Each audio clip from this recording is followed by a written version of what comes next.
Bismillahirrahmanirrahim. Assalamualaikum warahmatullahi wabarakatuh.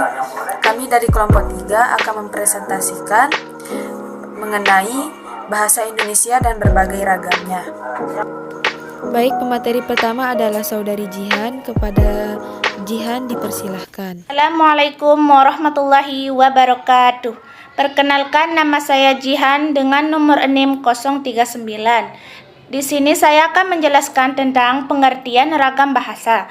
Ragam bahasa adalah variasi bahasa menurut pemakaian yang berbeda-beda, menurut topik yang dibicarakan, menurut hubungan pembicara, kawan bicara, orang yang dibicarakan, serta menurut medium pembicara. Ragam bahasa berdasarkan media atau sarana ada dua, yaitu ragam bahasa lisan dan ragam bahasa tulis. Mungkin itu yang bisa saya sampaikan. Lanjut kepada pemateri kedua, kepadanya kami persilahkan. Baik, saya akan menjelaskan tentang pembagian ragam bahasa.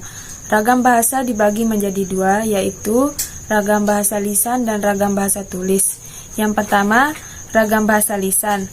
Ragam bahasa lisan adalah bahan yang dihasilkan alat ucap dengan fonem sebagai unsur dasar.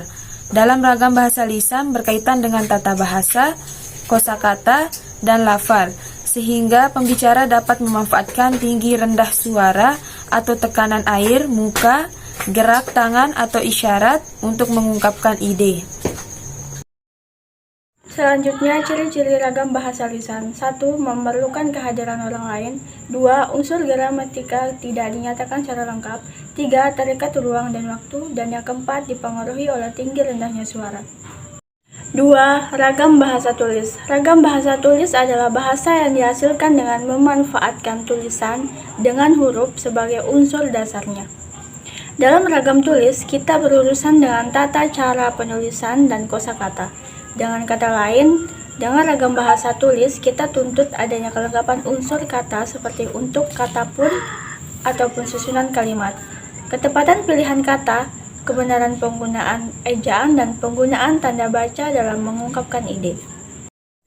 Selanjutnya, ciri-ciri ragam bahasa tulis. 1. Tidak memerlukan kehadiran orang lain. 2. Unsur gramatikal dinyatakan secara lengkap. 3. Tidak terikat ruang dan waktu. 4. Dipengaruhi oleh tanda baca. Macam-macam ragam bahasa. Ragam bahasa dibagi menjadi 4. Yang pertama adalah ragam baku. Ragam baku adalah ragam yang dilembagakan dan diakui oleh sebagian besar warga masyarakat pemakaiannya sebagai bahasa resmi dan sebagai kerangka rujukan norma bahasa dalam penggunaannya. Yang kedua adalah ragam tidak baku.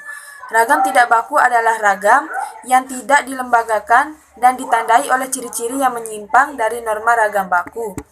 Yang ketiga adalah ragam baku tulis dan ragam baku lisan.